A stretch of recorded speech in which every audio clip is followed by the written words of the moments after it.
uko barushagaho kubababaza nabo niko barushagaho kugwira no gukwira. Ndumva ko ari ibintu bibiri.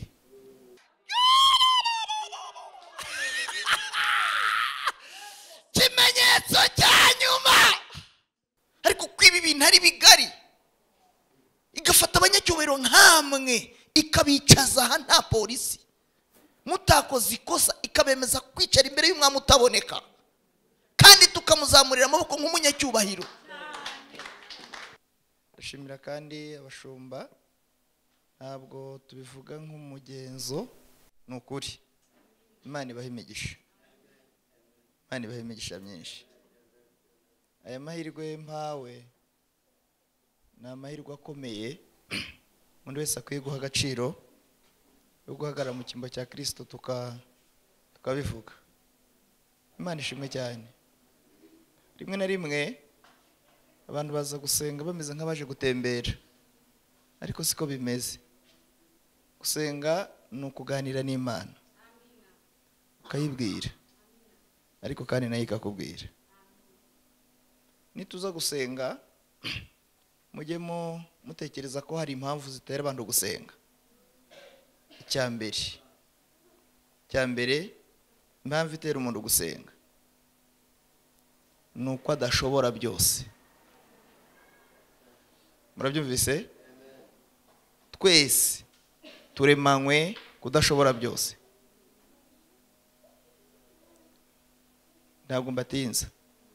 Twese turemanywe kudashobora byose. Isengwa cyangwa usengwa ubwe ashobora byose. Iyo abantu bamaze kunanirwa mu gusenga, batangira guharira Imana. Imana biriya byo ndabiguhariye, biriya byo rwose ndakubohoye, ukagira ngo wari warayiboshye. Imana nawe isaba inkunga kugira ngo ikurengere, irabyibwira kandi ikabikora. Imana ibaho umugisha.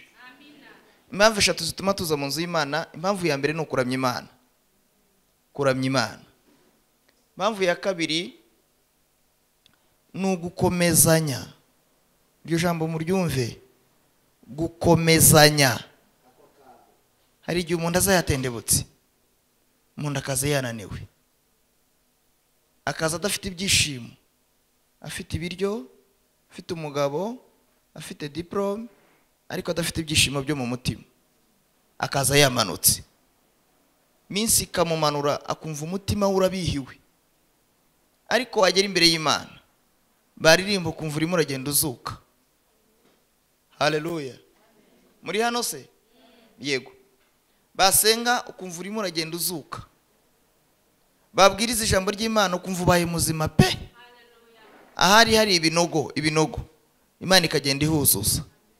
Ugataha uvuga ngo uyu munsi nabonye gukomera kw'Imana. Impamvu ya gatatu idutera gusenga ni uguhugurana. Icyo ngiye gukora mu ijambo Imana yampaye, ngiye kubakomeza. Haleluya. Ngiye kubakomeza. Narabibwiye, ariko reka nongere mbibwire ku bashyitsi. Nitwa VEDASTE Imana, ndi umupapa uye Kicukiro hejuru i Gahanga. Niho mbarizwa n'umuryango wanjye. Ndashimira Imana ko turi bazima. Ndagira ngo tuganire ijambo ry'Imana. Abafite udukaramu bandike, abandika mu bugingo bandike, ariko ndifuza kubabwira ibintu bikeya ariko birimo ubuhanuzi. Dusome Kuva igice cya mbere. Yego, kuvayo igice cya mbere turasoma kuri 12 gusa. Kuva igice cya mbere n'umurongo wa 12. Dusome. Haravuze ngo, ariko uko barushagaho kubababaza nabo niko barushagaho kugwira no gukwira. Abanyegiputa banga Abisiraheli urunuka. Mwasomye namwe? Mu mpano ngira Imana uko yampamagaye sinjya nsoma imirongo myinshi, ariko kandi buri muntu wese agira uko Imana imuhamagara. Ariko iri tugiye kuriganiraho ingingi 5. Riravuze ngo uko barushagaho kubababaza nabo niko barushagaho kugwira no gukwira. Mu bintu nashimiye Imana nabonye hano hari abantu bakuru. Mu by'ukuri Imana ibaho umugisha. Biragaragara ko umuntu wese waje gusenga afite impamvu zatumye aza. Munkurikire rero, uko barushagaho kubababaza nabo niko barushagaho kugwira no gukwira. Ndumva ko ari ibintu bibiri. Hari ukugwira ariko hakabaho no gukwira. Amen. Munyitabe amen. Mushumba tuvugana ejo bundi yaramwete, ariko se niba tuzashaka icyumweru byibuze tukicara tugasenga tukumva ibintu, ni nacyo Mwuka azabitegura. Nta muntu kandi ushobora kubyiha, ariko Umwuka wera afite imbaraga zo kuduha ibyo tuvuga kandi bikazura ubugingo bw'abantu. Mfite umudamu usenga, biruka kumazana, ariko se ari nka 8. Ndamubaza ngo urasinziriye? Nari mukanguye. Ati ndasinziriye. Ugasinzira ndi maso? Ati none se kwi byakugendekeye gute 8? Ndamubwira ngo wasinziriye ndi maso. Nategereje ko ukanguka ngumfashe kuba maso, ntabibuze. None ndagukanguye, kanguka. Ese ni umujura baduteye? Ndamubwira ngo ntabwo baduteye, ariko ufite ibintu biri kundya. Nari mfite ikibazo mu bintu ngiye kuvuga. Abantu nibadukurikiye bari kure n'abari hafi, nta muntu n'umwe mushumba ushobora gusoma Bibiliya ngo ayirangize. Basoma inyuguti ariko ndibasoma Bibiliya. Umuntu wese wajya avuga ngo narangije Bibiliya inshuro 6 asubire hasi, nasoma umurongo wa mbere gusa, havuga ngo mbere na mbere hariho jambo. Jambo uwo ninde? Ibyo bintu wabitekereza imyaka ingana ite? Jambo ninde kugira ngo uzajye kurangiza Bibiliya? Irimo ubuzima.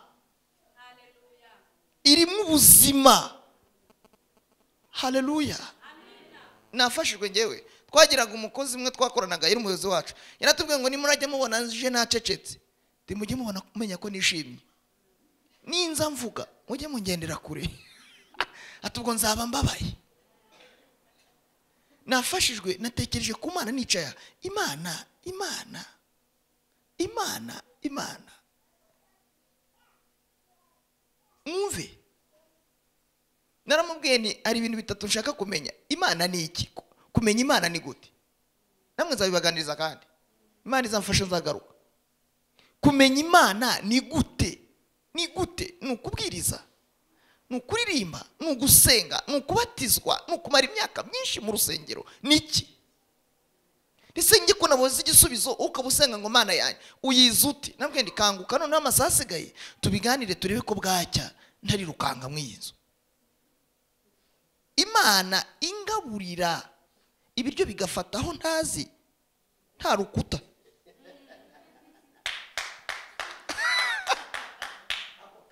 Ukuri kose Imana ihamagara umunyacyubahiro ugaburira benshi, igasigaza urya asabye.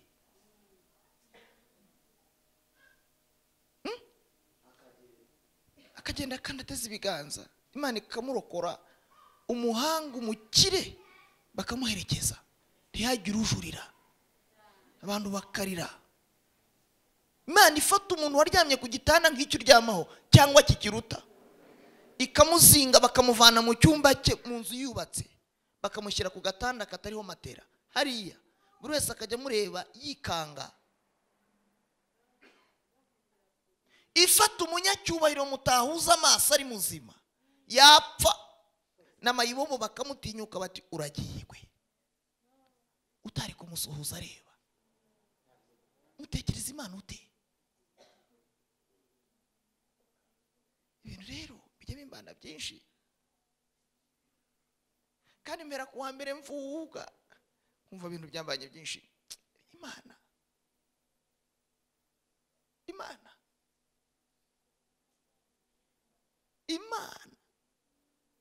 ifata umuntu ufite stoka y'ibiryo unywa amata ashaka unywa isukari urwego ashaka ikamwima umwana bigaburira igafata uca inshuro ikamuha indahekana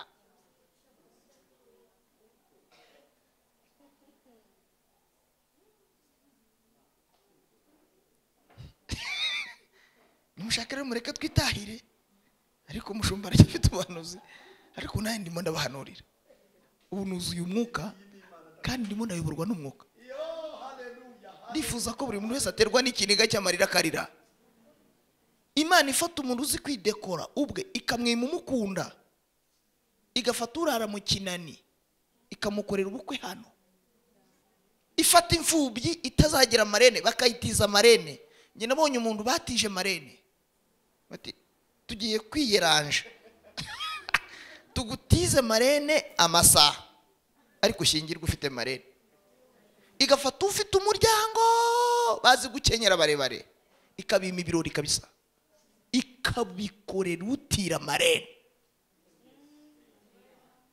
Imana nimuhe icyubahiro n'Imana rero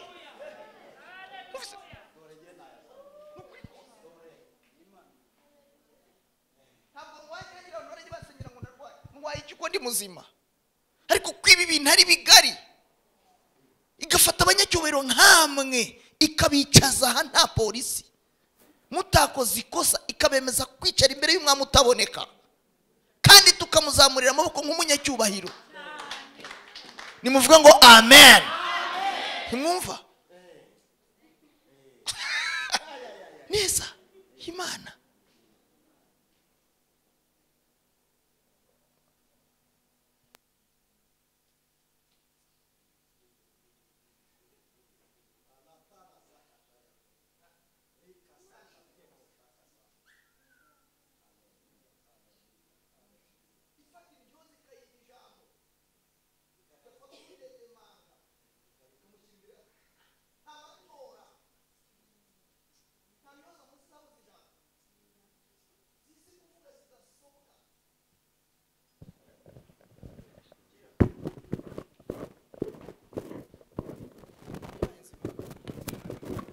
mwumve iyo kwitekereza mujye mwibwira nta kinanira ntiginanirwa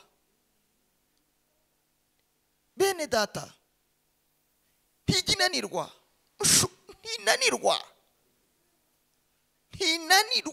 ntinanirwa twebwe abanyantege nke turavuga ngo gukubita urwohe n'urundi ngo Imana iragutabaye Imana ndibisa baguhumbya no guhumbura ibyo ni binini kuri yo sinzi uko bigenza ikakugenza uko ishaka kandi ukakuba Imana igutuza hagati y'abanzi ukaryama ugasinzira keretse atari yo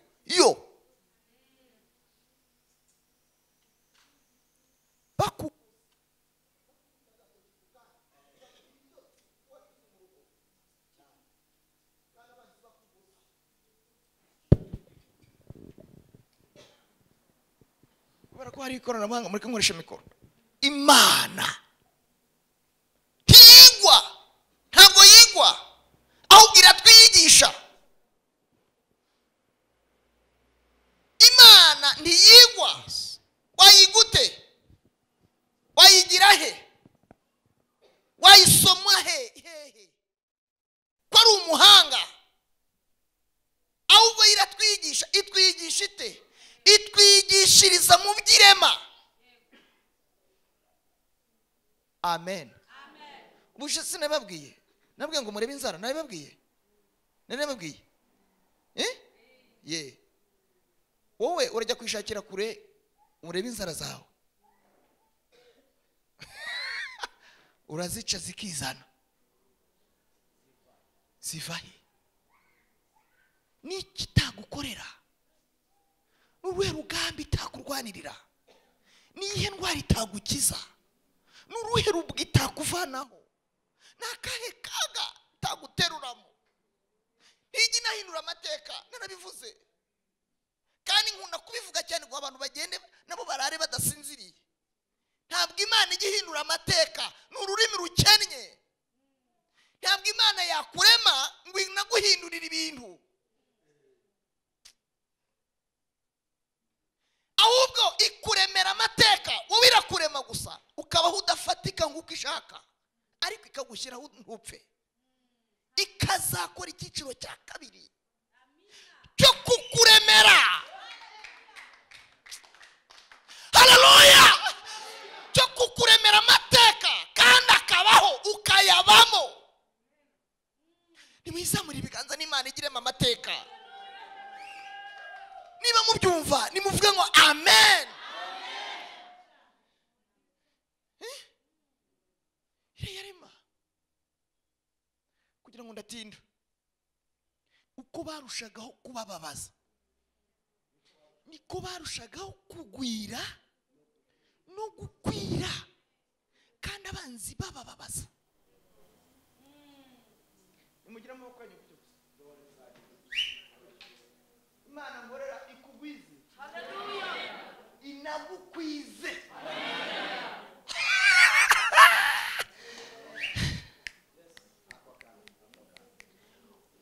biroroshye ko umuntu agwira ariko ntakwire hari igihe umuntu agwira ariko ntakwire agahora muri Kimironko gusa agahora mu mudugudu agahora mu isibo gusa kandi yaragwiriye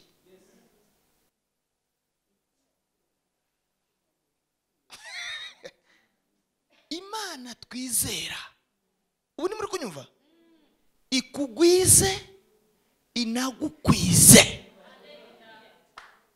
haleluya Imana yabikoreye abaheburayo se mvuga ngo iki mvugaho gato ku mateka muzi ko Imana Gosheni ahitwa Gosheni tujya turirimba muzi ko hari hasanzwe hatuwe na ba nyiri igihugu abanyegiputa ntabwo kari agasi hari hatuwe ariko Imana mu mugambi wayo yari izi ko abaheburayo bazahasuhukira ikora operasiyo ikomeye nifuza yagukorera muri yo irema ikihavana abantu baho irakirema iragishakisha irimo irahategurira abazaza kandi batarahagera Imana haleluya ikubwira ibyo udashyikira ntishobora kukubwira ibyo ureba wayitiranya na muyomba wayitiranya na mama wawe uguha umugabane w'ubutaka ikubwira ibyo udashyikira haba mu bitekerezo kugira ngo nibiba uzamenye ko ari Imana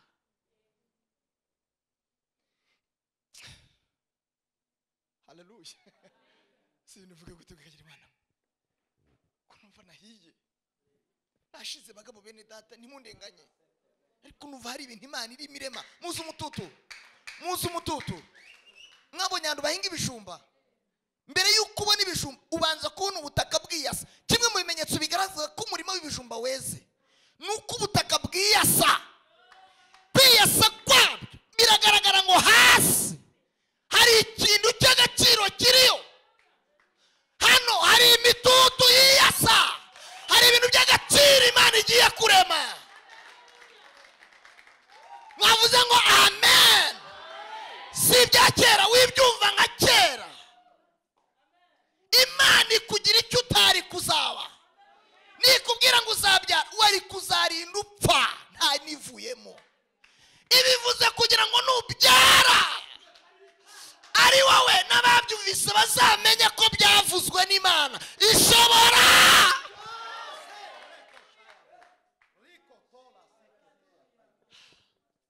niyo mpamvu Imana ikubwira ngo uzurira indege ngewe nivuga ibiryo urashaka ko ivuga bingana n'ibyo ureshya, ariko yo ntabwo iri kuvuga. Iravuga nk'Imana, nta muyomba, nta shangazi, nta diplome, nta kazi. Wibaza uburyo umuntu utarize yurira muri ako kajagari urimo wibaza, niho umugambi w'Imana uri. Urasabwa kwizera, urasabwa kumenya ko ari Imana ivuganye nawe, nubwo bigoye umunyamubiri, ariko abanyamwuka barumva ko ari Imana iri kumwe natwe. Kamabwira ibintu bitatu gusa muri 7. Icyambere cyabaga i Gosheni, cyateye, murangurikira kabisa. Haleluya. Amabiri murangurikira. Icyambere cyahabaga, habaga ubutaka butukura kandi burumba. Gosheni habaga ubutaka butukura, Imana iteruramwo umwero wose mu bumana bwayo, iwukuramo, bahingira ubusa bararumya pe. Gosheni hararumba kandi ngo hahoze hera, ariko kuko Imana itangiye gukora operasiyo yo kuhatuza abantu bayo, irashashikisha igituma abantu bahari bahimuka kandi bakahimuka mu neza.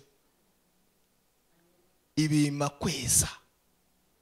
Icya kabiri, habaga ibiti by'inganzamarumbu, ibiti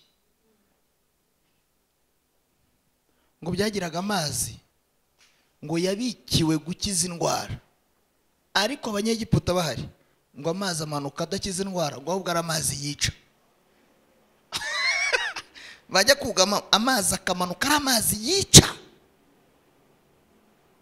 Icya gatatu, murangurikira, ntiwororerwaga ngo amatungo yabo yose araramburura. Muri 7 mabwemo 3 bafata initiative, bafata umwanzuro kuhimuka. Vuga ariko mwaje tukava ku butaka burumba, ahantu tutazugama munsi y'igiti, mwaje tukahava. Ko ari nta worora, mwaje tukahava. Bazinga ibintu barijyana, ngo hasigara ari umwirari, ngo Imana iravuga ngo nicyo nashakaga, nicyo nashakaga. Kandi ndabigishije, nuvuga ngo amen, nicyo nashakaga. Imana irinezeza ubwayo, yumva ikoze ikintu cyiza. Abisirayeli rero bamanuka ba 70 ku bwa Yosefu, yarababonye abagira inama ati mureke mbabwire, ntabwo muje nk'impunzi, ntimuje nk'abanyazwe, ahubwo muje nk'abasuhuka. Ngiye kubagira inama ishyigikira umugambi Imana ibafiteho. Aho kubana n'abantu inzovu batizera, wakwibana wenyine n'Imana yiwizera. Aho kubana n'abantu inzovu batizera, wakwibana wowe wenyine n'Imana yo kwizerwa. Habaye iki? Aravuga ngo nimugere imbere ya Farawo muzamubwire ko muri abashumba, ntimuzavuga ubucuruzi, mwe muzamubwire ngo abagaragu bawe dusuhukiye muri iki gihugu, ariko turi abashumba. Ati dore ko mumanukanye n'imikumbi yanyu, azabajyana ku gasi. Ndabizi hari ahantu hameze nk'ahavumwe, ni Gosheni, ariko nahabatuza ndabarahiye Imana muzahabonera ukuboko kw'Imana. Hari igihe isi ijugunya umuntu ahantu, imiryango ikajugunya umuntu ahantu, bibwira ko bakujugunye ku gasi, wahagera umugambi w'Imana. Bageze i Gosheni, Imana, haleluya, ntabwo yongeye kuvanamo umwero, ahubwo ngo bahinze bwa butaka butukura ariko burera, n'inyanya n'amashu n'ibitunguru na karoti. Haleluya! Umukiranutsi w'Imana yanatuzwe n'Imana, nubwo haba kukara harera.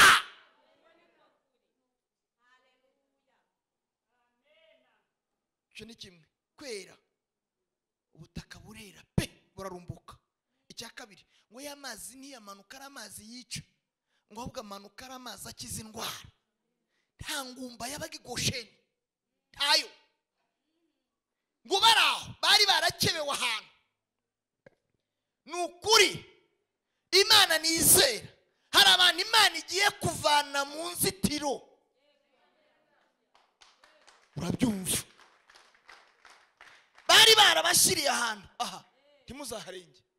Imana irabagwiza, irabagwiza baragwira babyara indahekana zirororoka ibarinda kurwaza bwaki ibanezereza mu gihugu kitari ikiwabo barabyibuha baracya haleluya bagira umugisha utibwa bagira amahirwe atanyagwa bagira ibirori bisimbura ibindi ngo Imana irabagwizira n'abakwiza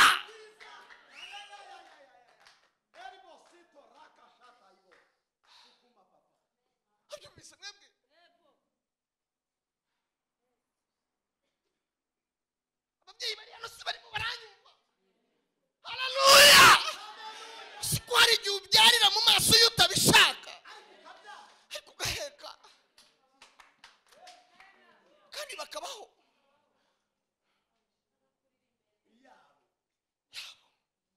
yabo ngo Imana irabagwiza iranabakwiza. Farawo yakoze inama ebyiri z'umwihariko zikomeye. Iya mbere niyo kubatatanya, kandi ibi bintu turimo tugenda duhura nabyo ntimugire ngo ni umugambi w'Imana, ni uwa Satani wo gutatanya abera, agatatanya itorero, agatatanya abasenga kugira ngo badahuza imbaraga bakibukiranya amasezerano. Akiriza umuntu mu rugo ari muri filime, abandi bari mu ijambo ry'Imana. Nabyumvise Shitani aratatanya, agatatanya imiryango, agatatanya inshuti. Runaka yaramvuze nditsongera kubana, Shitani yakurashe azi ko nimwegerana muzubaka ubumwe bumusenya, arahitamo gutatanya abantu. Ni umugambi wa mbere wa Farawo, mubatatanye mubaha imirimo, kandi mubaha imirimo ivunanye, bavunagurika imigongo abagabo ntibazongere kubyara, bajye bahura bananiwe. Imana ikora operasiyo ikomeye, n'umufashijwe ngize ibihe byiza.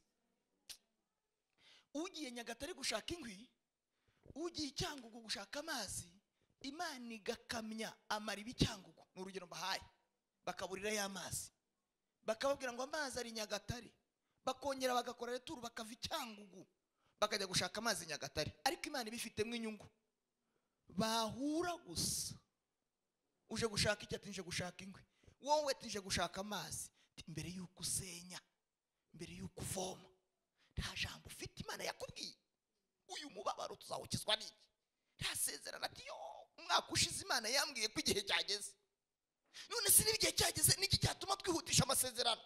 Kuvuga no kw'Imana no gukora no kwayo, ariko uruhare rwacu n'urwo kwibutsa Imana amasezerano. Yemwe abibutsa Uwiteka, abavuganye n'Imana mutera haleluya.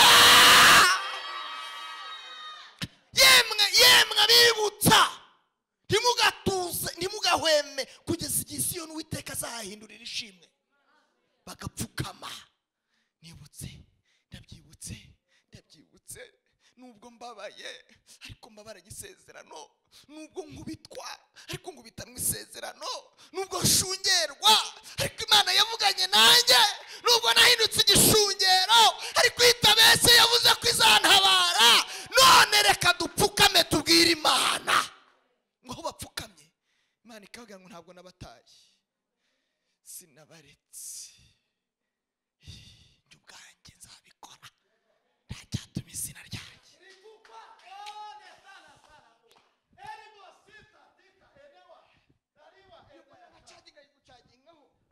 Kumva ko ariko Imana ikubwiye ngo humura. Haleluya.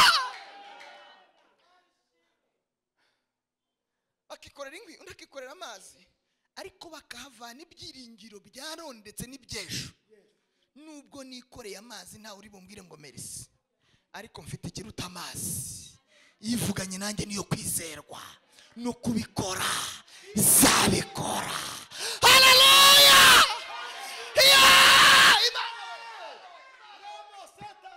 Ivuga igakora. Imana itagivuga amagambo y'amasigara cyitaro.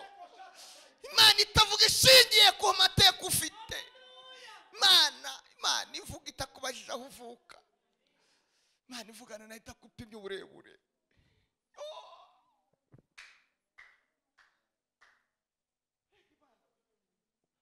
Yohereza ijambo rikavana abantu mumva. Imana ivuga ijambo ridatangirwa. Imana ivuga amarira agakama, Imana ivuga ugaseka, nta biryo nta kazi, ukaryama ugasinzira bagusohora mu nzu. Imana ikavuga intimba zigashira, Imana ivuga imibabaro ikarangira, Imana ivuga waratawe ukuzura umwuka wera. Imana ivuga ijambo, nta muntu ujya wiba ijambo ry'Imana, ntiryibwa. Nta gereza n'imwe bashobora gushyiramo ijambo ngo barifunge. Ijambo risenya ibihome, ijambo ryimura imisozi rikayitarura, ijambo rishyira mu mahoro bacuriraga inkoni, ijambo risetsa imfubyi. Ijambo ry'Imana. Imana ivugana nawe itabajije mama kubyara. Ntibaze papa wawe, ntibaze umubyeyi wakongeje, ikagutungura ikakubwira ngo ndirahiye nzabikora, ikakubwira nta nzira ureba, ikakubwira nta cyerekezo. Imana idatangirwa n'ibihe, Imana idasaza. Ariko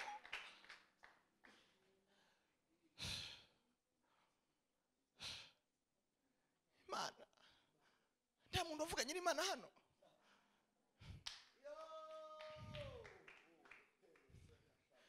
Gira utyo wishimire, gira utyo wishimire, gira utyo wishimire. Shimira Imana ko ariyo yavuganye nawe, shimira Imana ko ariyo yakubwiye, shimira Imana ko ariyo yagutumyeho cya gihe, shimira Imana ko ariyo yagusuye muri rya joro. Shimira Imana. Ijambo ry'Imana rirarinda, ijambo ry'Imana ribeshaho, ijambo ry'Imana rirakomeza, ijambo ry'Imana ritanga ubuzima. Ijambo ry'Imana, ijambo ry'Imana. Nimukomere ijambo ry'Imana amashyi. Amen.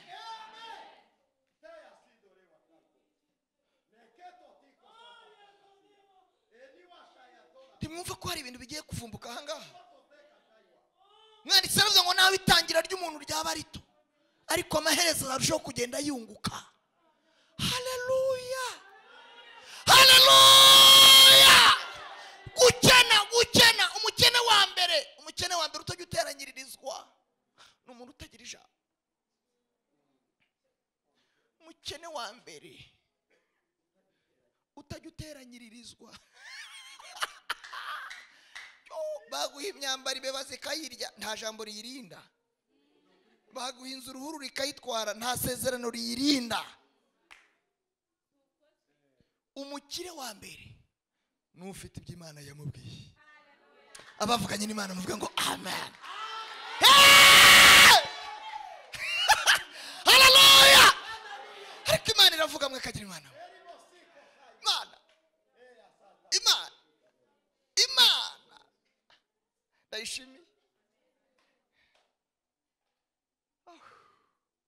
Ndaruhutse ubwo mbivuze. Reka nihute ndangize mvuge gato ku iri somo. Yakoze inama ebyiri. Iya mbere niyo kubababaza abatatanije, kubakoresha uburetwa buvuruhije cyane, buvunanye kugeza igihe ngo yashakaga ko bibagirwa gusenga, bagahora mu mirimo bakabura umwanya wo gusenga, bagahora batarasa kabisa, bagahora mu ngendo bakabura umwanya wo kwegera Imana, kandi bakora ibyo batari buhemberwe, bakora ibyo batari bushimirwe, bakora ibitagira inyungu, bakabura umwanya wo kwegera Imana, bagahora biha icyuya nta merisi, bagahora biha icyuya nta shimwe. Mwanza akababwira ati ariko mukora iki kweli ko amatafari mutari kugeza ku mubare? Ikindi ndakibutse, Faraho yari umugome. Nkababwire, iyo tuvuga Faraho mujye mwumva Satani, mwumve indi strategy yakoresheje yo kubababaza. Yabonye ko Imana yabo ibatiza imbaraga, kandi Imana igitiza abantu bayo imbaraga. Amen.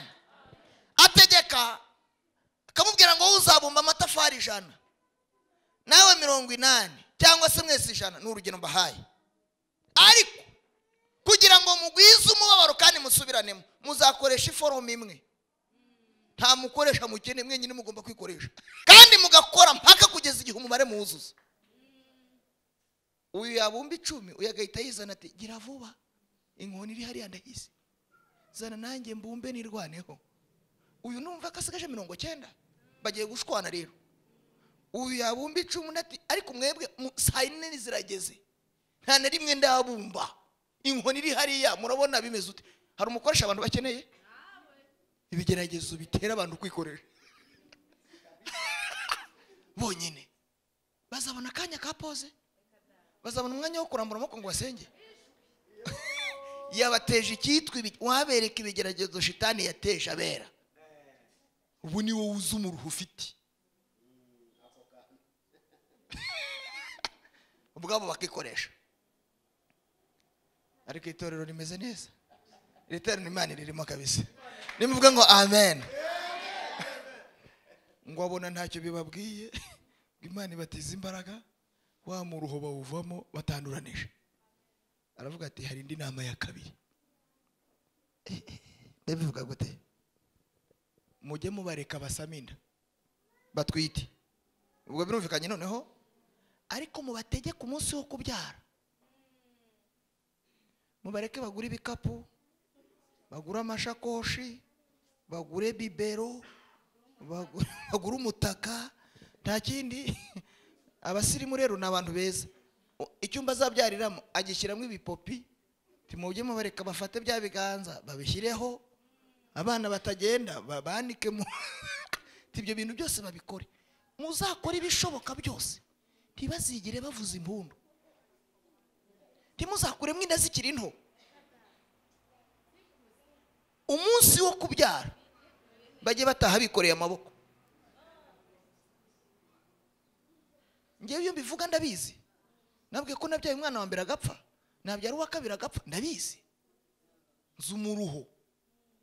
Ukura umubyeyi ku mavuta ukamukura ku myenda, n'imyenda barayihurwa ati ikanzu uzongera kuyambara. Yewe ambara ikanzu tugenda ati ntayo nshaka. Kumba afite uwayimubujije. Ati ndashaka amateke. Yewe iyi ndyo hadukanye mfite gahunda. Mujye mubareka bagira ibyo bahurwa. Ariko ku munsi wo kuvuza impundu muzakora ibishoboka ntibavuze impundu. Siko birivuga? Muruvuye umugambi wa Faraho. Hari igihe turi kurwana n'amakoma kandi insinzi zihari. Dayimoni afite insinzi yazirikiyeho abera. Mujye mubareka. Byavugaga iki? Muzabareke basenge. Mubareke biriza ubusa. Mubareke batanga icya 10 n'amaturo. Ariko amaboko najya kwakira amasezerano bafite. Muza n'ubuhiri mukubita ayo maboko. Bahore basabiriza kandi barakoreye Imana itabara. Bazahore mu buzima budahinduka kandi barasenze Imana irema ibintu. Ntimuzababuze kuza mu materaniro, mujye mubareka. Ariko nibajya kwakira ibyishimo mubakubite base nk'abandi. Bahorana agahinda n'intimba. Mubareke basame. Mubareke bagende. Ariko ku munsi wo kubyara muzabategeraho muri sale d'accouchement. Atahana ibigoma bifubitse umurambo. Ahorana agahinda. Ahorana umubabaro nk'umugambi wa Faraho. Kandi umva ikintu nakunze. Umva munkurikire. Faraho niyabyibwira agira abatoza bazamufasha gusohoza umugambi mubisha. Ahamagara ababyaza. Ariko umugambi nakunze w'Imana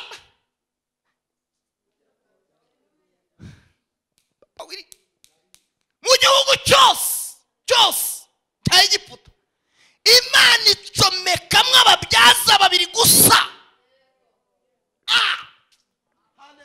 Babiri gusa. Nabisobanura gute we? Imana igukirisha benshi yakirisha n'abakeya. Ndabakomveka murabyumva? Ikirisha benshi yakirisha n'abake ariko igakiza. Umugambi w'Imana n'ujya uhindurwa n'ibihe. Nimuhoberane n'iterambere.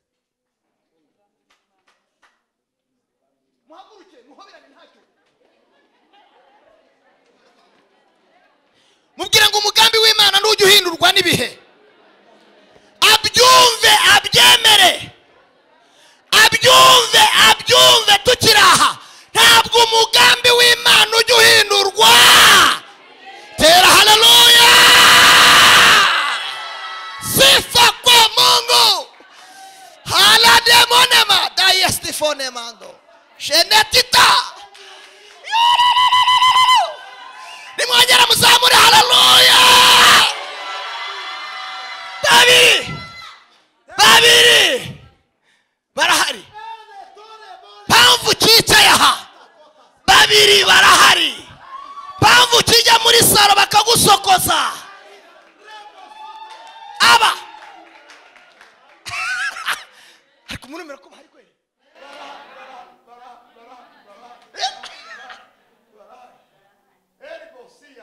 barahari se oye urayitekereje turimo turagendana urabareba kweli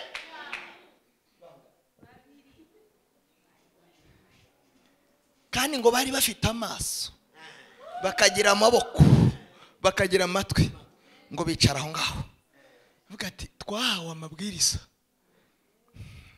ariko ntitumeze nk'abandi dufite indi mitekerereze dufite indi myumvire aba bandi iyo tubareba nubwo baciye bugufi nubwo ntawe ubemera nubwo ntawe ubazi ariko bafite Imana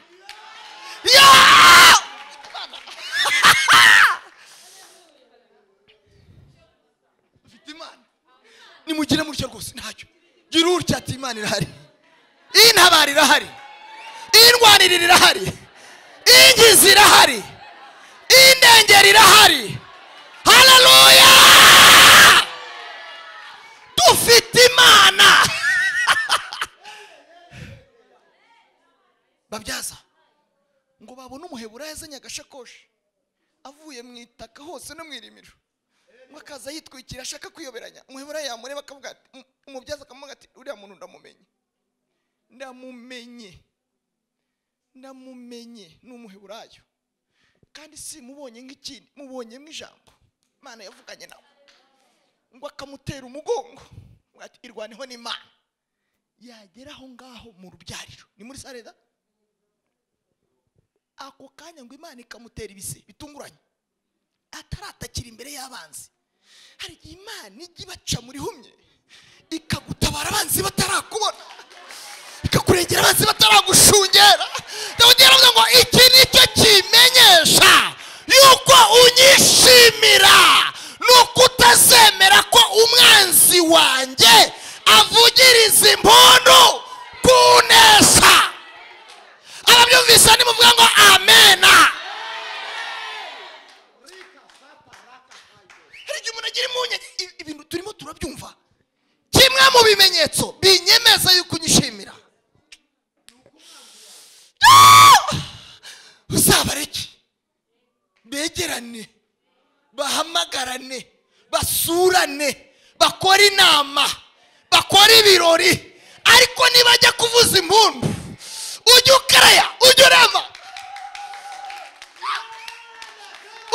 ikintu gituma batatana bataravuza impundu ngo baranesheje ikimenyetso cy'uko unyishimira ntuzemere ko abanzi banjye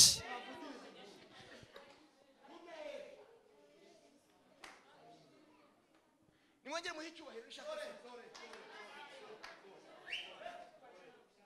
nimuvuga ngo amen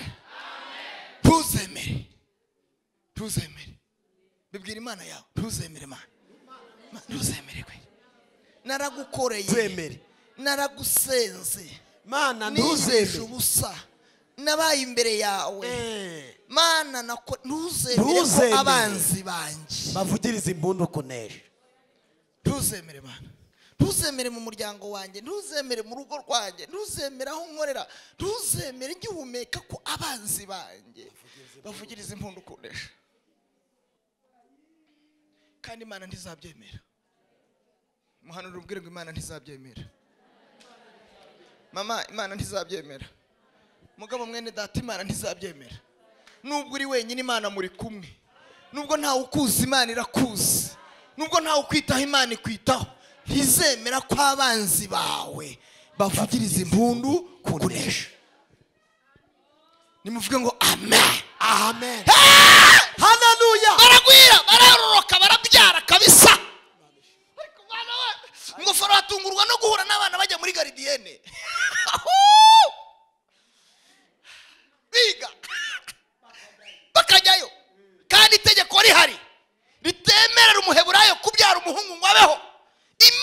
bumana bwa karimo ikibabeshaho bakajya babisikana n'abanzi. Farawo ati none mwababyaza ngo arabahamagara, tamubwiriza muranyumva, amabwiriza nabahaye kuki mureka abaheburayo bakabyara. Ababyaza bamwe ngo Farawo sitwe ntako tutagize, aba bantu nubwo bareba nubwo babona ari bagufi, nubwo bareba uko bafite Imana, dufite Imana ishobora byose, iyo ivuze biraba, iyo yategetse birakomera, iyo yakinguye nawe ukinga, ni Imana ishyiraho ibitariho bikabaho. Bafite Imana. Ntiwakwinyeganyeza kweli? Ntiwakwinyeganyeza? Barahari.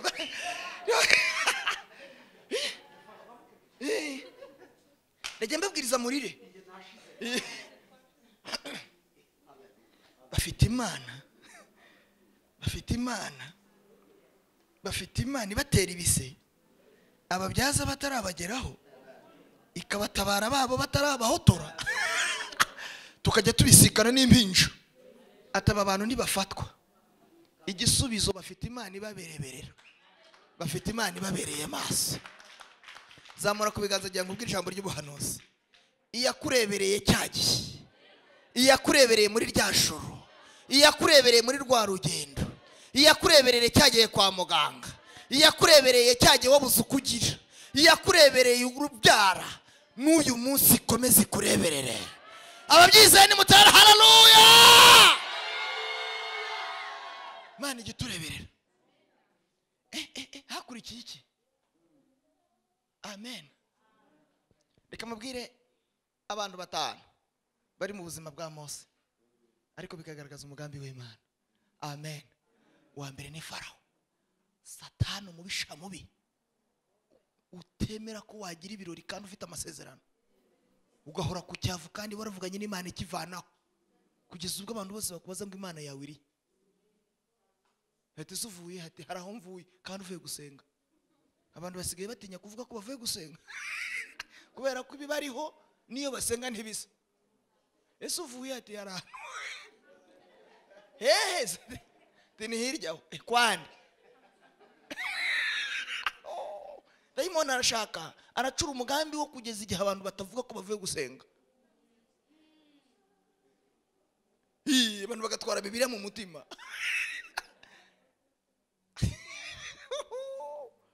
Nguyu mugambi mubisha, bagahora mu buzima budasubizwa kandi barabanye n'Imana isubiza.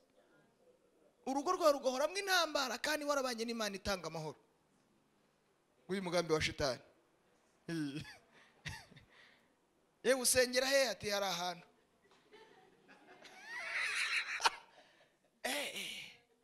Warwaye ryari? Kumva uvuye mu yitatu, iminwa irumye.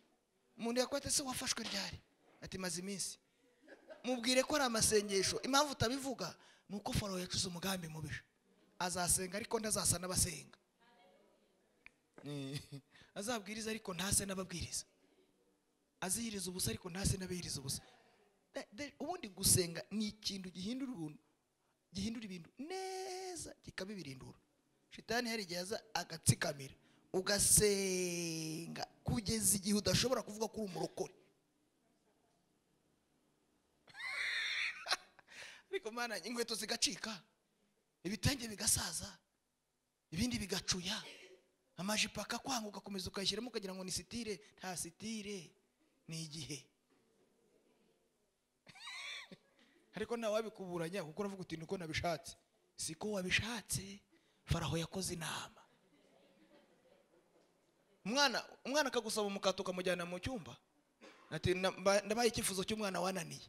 Ati umwana agira amarira adakama, arashaka umukati, umuha amarira arakama. Ati babyeyi munsengere, dufite icyifuzo cy'umwana uzinduka arira. Kandi ari umukati yasabye, yawubonye kwa runaka, bagiye gutembera babona ukuntu barya umukati na bureba, ngati hari ibintu nabonye.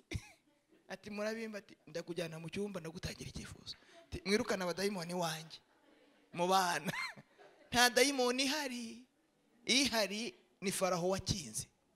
Munsi abana bari umukati mu gitondo bakanywa amata bazishima. Yo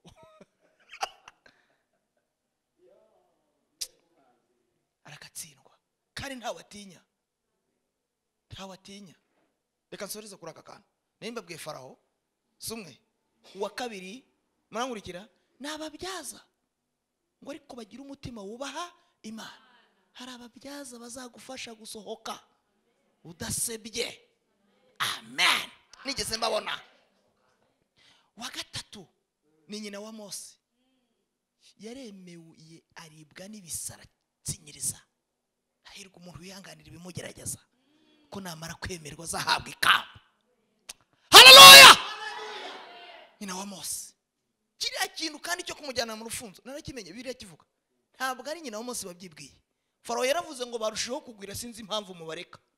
Uzarokoka ibiganza by'abahotozi muzamushyire mu rufunzo agwemo. Nyina wa Mose kumujyana mu rufunzo ni itegeko rya Farawo. Yari yananiwe. Biravuga ngo ananiwe guhora muhisha. Amubohera kato ntabwo amwanga. Burya kuba ntaragusuye uko nkwanga. Nanze kuzana n'ibigeragezo byanjye ngo mbihuze n'ibyawe. Ibyo mfite ntibinyoroheye ihangane. Naguhumurisha ikize ko nanjye ndihumurije. Ngo ntibansura maragusure ute? Uzi gusurwa n'umuntu kurusha amaganya? Uzi gusurwa n'umuntu kurusha ibigeragezo? Yakumarira iki? Wari umutegereje nk'igisubizo none azanye ibindi bibazo. Nagumaho Imana nitabara. Imana irihagije. Neza kabisa. Azi kushonje nta gasukari azanye kandi kutakazana ntako afite. Anagira ngo azane amagambo gusa. Kandi umuntu ufite ibibazo abasa nabyo avuga nk'ubifite. Mubabarira abantu. Nyina wa Mose ananiwe guhora muhisha ngo mubohera kato ariko mumbengegera Imana ngo arakikorera aragenda ngo agashyira mu rufunzo. Ati sinakwangaga kabisa. Amezi 3 naho ndetse abantu barakurwaje. Reka mbabwire hari abantu baturwaje. Nukuri kose ntako batagize. Reka mbabwire akantu gato. Mwana cyangwa iki? Murumva ndo tugeze? Ndaje mbabwira kandi karyoshye. Nigeze nderwa n'ikigeragezo cy'inzara.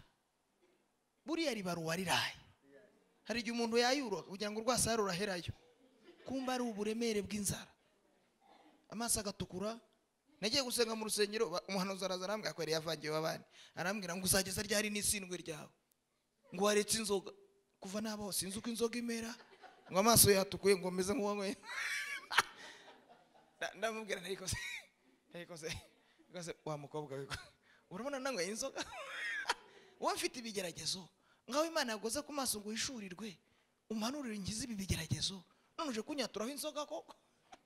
Ndavuga ndi rusengero rero Imana ndishaka ko ndubamo. Reka nisohoke. None ubundi kuba ari kunyaturaho inzoga bakanyihanisha nitahira. Nagize umubyeyi witwa Chantal igikondo. Imana imuhemegisha n'amahoro. Yaraturwaje ntaduha amakara. Ntaduha ibishyimbo abwa akaduha ibiryo bihiye.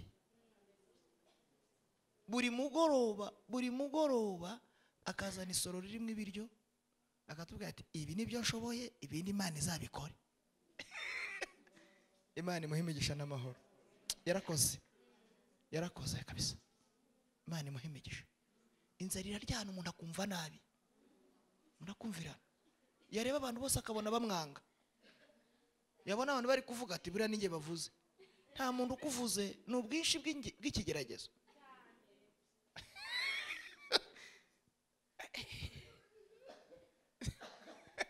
Nukuri buriya nyina wa Mose ntako atari yagize. Hariko atari yagize. Ibindi nzabibabwira n'ingaruka nahuye nabyo. Ariko umuntu wa kane uri kuri Mose ni Miriam. Reka mbahanurire bana muri gusenga. Amen. Imana nizera ikuzanire Miriam. Miriam yakoze ikintu cy'indashyikirwa. Nta gasukari, nta muceri, nta bibero, nta mata, ariko afite amaso amuhora hafi. yaravuze ngo nta kindi nagufasha ariko nzamenya amaherezo yawe. Burya hari umuntu utakuzanira ikiro cy'isukari ariko nakohereza message waramutse, Imana irahari n'icyashoboye. Ashaka aguze ariko aguhamagare kuko azi ubwinshi bw'ikigeragezo ufite, nakubwira ngo humura, Imana irakuzi. Uzi kuntu biryoha, uzi ko ijambo ryiza ari muri umuntu w'Imana, uzi kubona uri mu kibazo ukabona umuntu ukubwira ngo komera, uzi kubona umuntu uzi kuri mu ntambara akubwira ngo humura, wumva uzutse. Amen. Miriyamu yamubaye hafi, dufite abantu batuba hafi undi akakuba hafi kandi mujye mubana na hafi. Amen. Gatanu ni umubisha rero witwa umukobwa wa Farawo, aje tese kandi aje kurangiza ikibazo, aje kurangiza ikibazo. Yaje koga, mwumve, ubwo narangije babana batanu.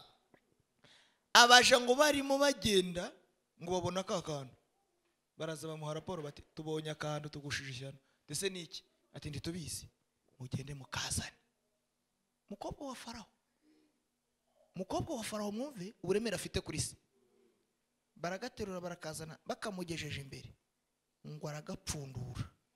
Habaye ibintu bibiri bikomeye ako kanya. Umwana arikanga ararira, ariya marira saa y'umunezero nayigishyika cyo barebanye. Umutima urakubita, ndapfuye birarangiye, nakize ibiganza singuye mu rufunzo. Umukobwa wa Farawo ubwo aranyiboneye kandi ari uruhinja, igishyika kiramuzamukana ariko ngo ntiyumanganya, ararira. Aya marira yarize ntabwo yabaye amarira y'imfabusa, ngo ahubwo yabaye amarira ameze nk'inkota. Ngo amarira azamuka, ngo aragenda acumita umutima w'umukobwa wa Farawo, ngo ahindunguranya nk'inkota imucumisa umutima. Umukobwa wa Farawo avuga ibintu atateguye, aravuga ngo ndatangaye, uyu ni umwana w'Abaheburayo ariko ntiyapfa. Haleluya! Yemwe haleluya! Kimenyetso cya nyuma yuko Imana igufiteho umugambi ni ukwigukiriza mu biganza by'abanzi bawe.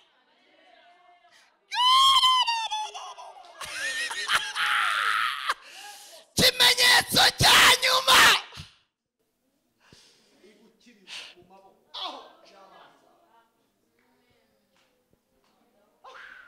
ababisha kabutindi zazikutse, amaso bayakanuye benda kugushishimura, ariko umugambi w'Imana ukamanura amaboko yawe. Haleluya!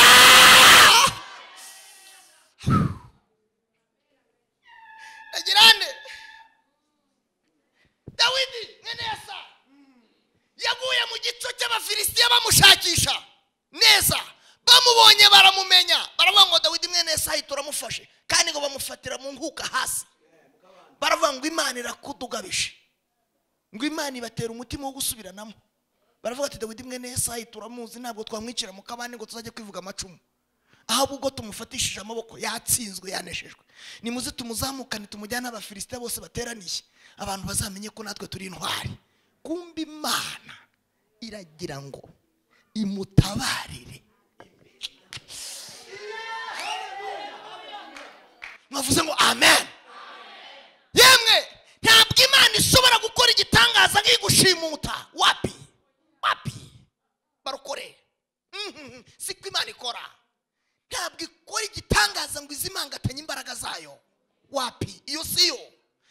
Irabikora ikanahamya ko ariyo, iragukiza ikanavuga ko ari igukijije, irakurengera bikamenyekana ko ari Imana. Haleluya! Igukiriza mu biganza by'ababisha kabisa, bibatera gusubiranamo. Baravuga ati ndimumwice tumufatishe amaboko, ngo baramuzamukana. Iriya jambo rivuga ngo Dawidi ararira, nukurizwa ko kwibwira Imana. Kuki abanzi batambotoye, kuki batanyishe? Imana irashakaho iki? Gutekereza ku Mana. Ngo amarira araza, ibimwira birahoboba, ngo bamugejeje mu marembo, umutware w'Abafilisitiya aravuga ngo nimuhagarike Dawidi aho ngaho. Uwo mugabo mwita Dawidi siwe, ntabwo mumuzi. Imana ibana nawe, ni umunyembaraga, ntimwamufatisha amaboko, ahubwo mwamubuze mutoragura umusazi. nimurekure uwo mugabo agende, ahubwo mujye gushaka Dawidi kandi kumbe Imana imukirije mu biganza by'abanzi. Imana nizera nigukiriza mu biganza bya shitani. Imana ikura. Haleluya.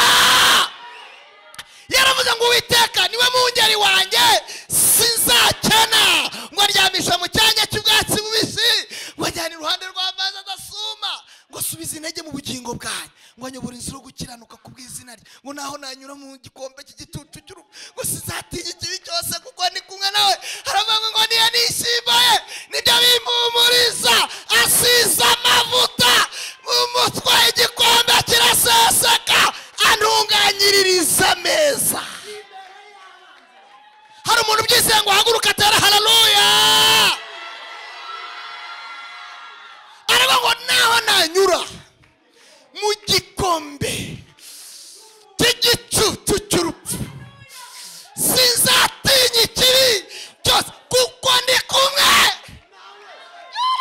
Haleluya. Ariko Imana yije gukora igitangaza. Ntabwo yahuma amaso y'abanzi. Wapi ntiyabashyira muri gereza, irabasohora. N'abatari bakuze bakavayo, n'abakumvaga bakaza, mukabisikana urengewe nayo, mukabisikana utabawe nayo, kugeza igihe bavuga ngo Uwiteka niwe Mana, Uwiteka niwe Mana, Uwiteka niwe Mana. Mwazaga ngo Uwiteka ni imbaraga zanjye, ni indirimbo yanjye, ambindukiye agakiza. Iyo niyo Mana ya data, nanjye ndayishyira hejuru. Nimuvuge ngo amen. Mugambi w'Imana, mugambi w'Imana, mugambi w'Imana, mugambi w'Imana ntujya uhindurwa n'ibihe. Imana ibahimenyesha kandi bifuza ko buri muntu wese ahagarara mu mugambi w'Imana, kuvuga ngo sinzapfa ahubwo nzarama, kugira ngo ntekereze abantu imirimo itangaza Uwiteka yakoze. Haleluya.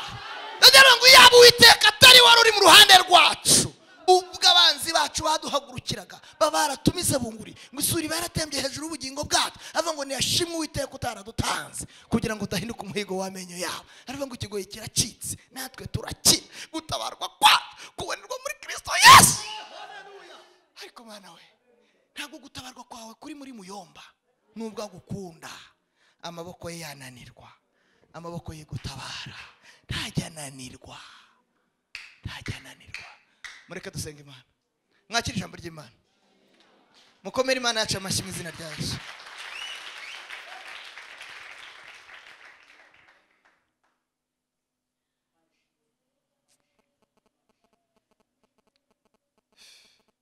Hari ibintu numva nabateramo, ariko biraba umwuka wera arabiherekeza. Amen. Mujye murebana kenshi, murebane ukatariko. Mubwire ngo umugambi w'Imana ntujye uhindurwa n'ibihe. Umugambi w'Imana, umugambi w'Imana, umugambi w'Imana. Ndagutongera umugambi w'Imana ntujye uhindurwa n'ibihe.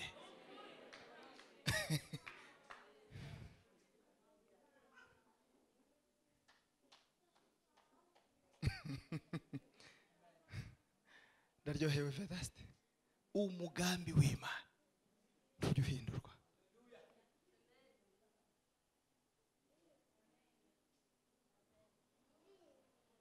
Kandi ibi bintu ningera mu rugo, dore ndi kubivuga abantu benshi bankurikira, ndabibwira umudamu wanjye, ndamubwira ndireka nkubwire uryama usinzire. Niwe muturanyi wanjye wa kabiri, wa mbere ningi bwanjye, wa kabiri niwe mu wabugufi kabisa. Ndamubwira ndi uryama usinzire, iby'isi ivuga bitandukanye n'ibyo umuremyi avuga. Umugambi w'Imana, icyo abantu batekereza kuzakorwa n'isoni, bandi bakabona inzira isoni zizanyuramo ziza, Imana igafunga izo nzira, igaca inzira z'amahirwe. Haleluya.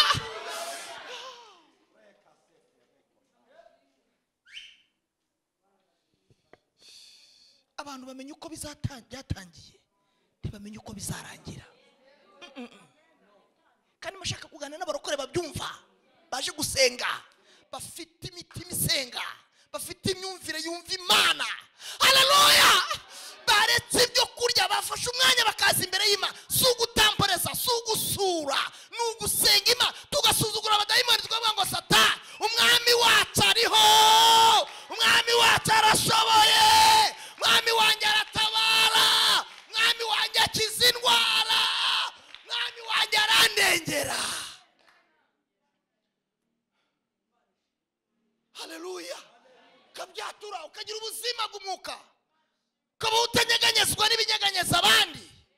Ntabwo ukwiye gusa n'umuntu udasenga, ntabwo ukwiye kumera nk'umuntu utazi Imana. Daniel yaravuze ngo abazi Imana yabo bazakomera. Ntabwo Imana dusenga ari iya sosiyete, si iya kampani, si iy'itsinda.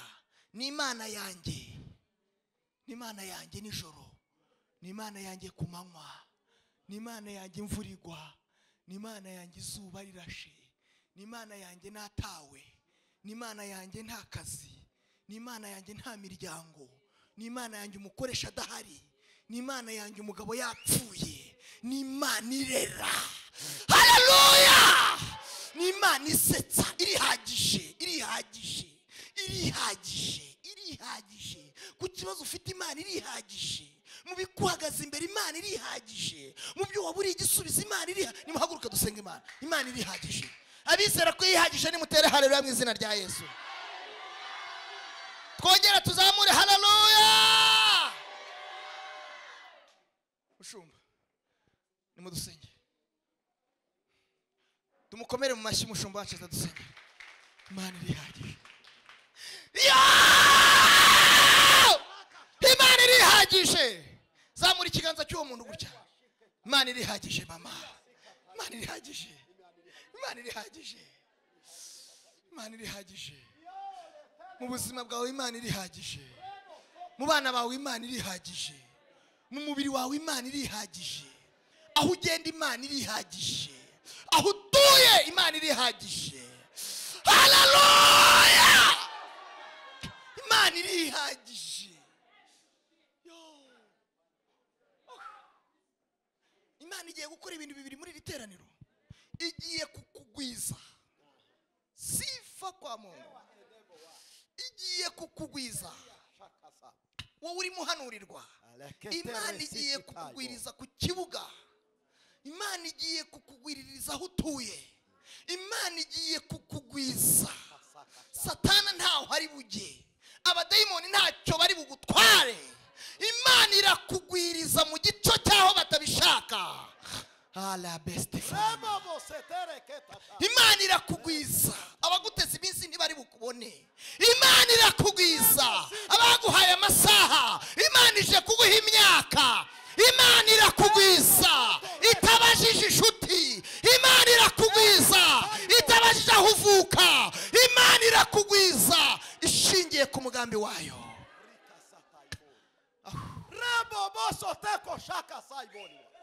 Icya kabiri, igiye kugukwiza, ugiye kurenga imbibi, igiye kurenga bariyeri, igiye kugusohora mu mbago, igiye kukuvana mu mfundanywa.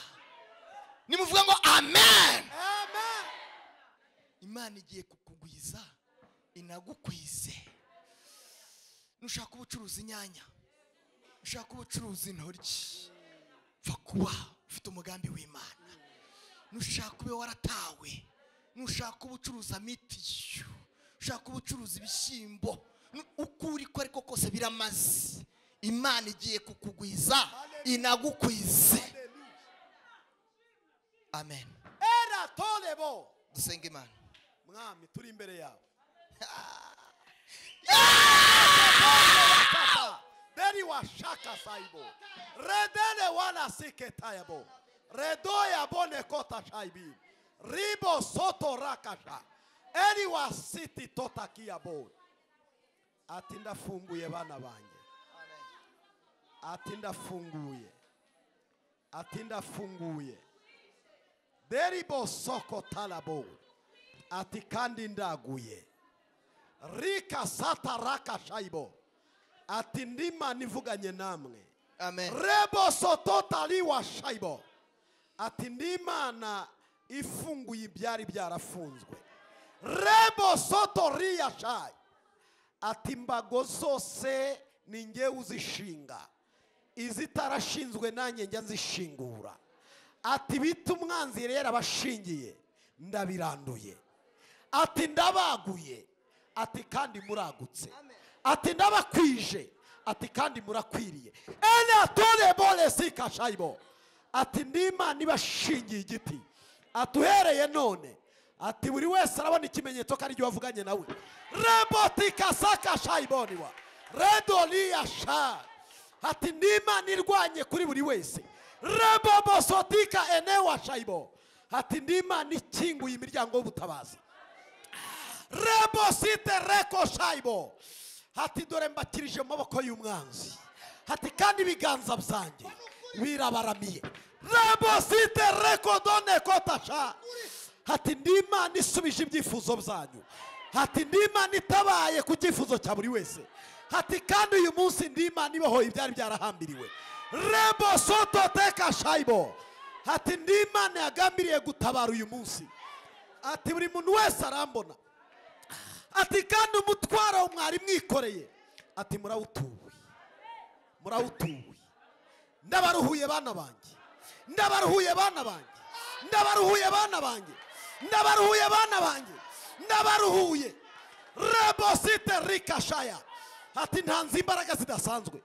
Ati kandi bonewa dasikasha ati dore nuguruye amarembo magari. Ati dore ndima nitanze umugisha wagutse. Ati dore inzira zanyu ati ndagendana namwe. Ati ngiye kubanziriza imbere.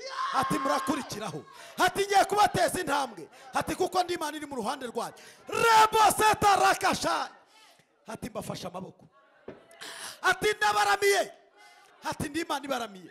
Ati kandi ndabahetse nimukomere. Ati dore ndabashishe ndaho uzabangura mu gituza.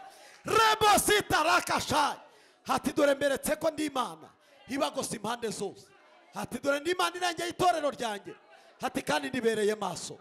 Ati ndi Imana iririnze. Ati akagambane gakomeye. Ati dore n'Uwiteka uje kwimira ibisitaza. Ati n'Uwiteka ubyukije abari baraguye. Ati n'Uwiteka wirarikiye kandi ndahamagaye. Rebo soto tikashai ati ukuboko kwanjye gukubisa umudayimoni warahagurukira urusengero. Ati hari umwuka nsenye. Ati kandi urasenyutse. Ati hari imbaraga ndimbuye. Ati kandi zirarimbutse rwose. Ati n'Uwiteka uzamuye ibendera ry'ubutsinzi. Ati nta uzarimanura. Ati kandi amaboko yanjye afashe impande enye z'isi. Tiyo mpamagaye byose biritaba. Ati ndahamagaye. Ati kandi ikivugirizo cyanjye kigeze hose. Ati kandi debone kotaliwa. Ati ndemye amashimwe imbere yanyu. Ati ndemye amashimwe. Ati tegure gushima kuko ari byo biremye. Ati ndi Imana ibivuze. Ati kandi nzabisoresha amaboko yanjye. Ni njye Uwiteka uri kumwe namwe. Amahoro yanjye abe muri mwe. Rebo site reko shaibo. Zaliwa elewa. Rido rike setota. Ati ngushyize ku musozi muremure. Ataho umwanzi atazakumanura. Ati debole salawa. Ati ukuboko kwawe. Ati ndakuzamuye cyane kubaye kurekure.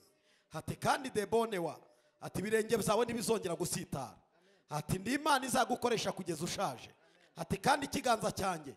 Ati gihamagaye ku mpera y'isi. Ati nguhuje n'abakomeye. Reta laka site ribosha. Ati ndi Imana ivuguruje inzandiko z'abagome. Ati kede bone kotaliwa. Ati ndi Imana ivuguruje inzandiko zidafite impamvu. Ati ndi Imana ivuguruje inzandiko z'akagambane. Ati ndi Imana ivuguruje ibirego by'umwanzi. Ati ndi Imana ikugiye imbere. Ati debolewa. Ati nguhaye umudugudu mugari. Ati kandi nguhaye umudugudu wagutse. Debone waya si debone. Ati ndi Imana yavuze ko nzagukomeza. Ati ndagukomeje. Ati kandi ati ku gasozi bakurogeyeho. Ati niko nzagutabariraho. Rebo site rikashai. Ati agasozi naguteretseho. Ati imbaraga warwanye nazo zari nyinshi. Ati ndahagutabariye. Ati kandi mbakwerekeye ikimenyetso cy'ibyiza. Ati umurimo. Ati ninjye nyiri umurimo. Ati kandi ati nkomeje umubiri wawe. Ati kuko utazatendebuka. Ati kandi nkurindiye umugore kurindiye abana. ati kuko ndi Imana ivuga bikaba, ati ntanze amashuri meza, ati kuko ndi Uwiteka Imana iri kumwe nawe. Reka dukomere Yesu amashyi menshi, arabikwiriye n'umwungeri mwiza.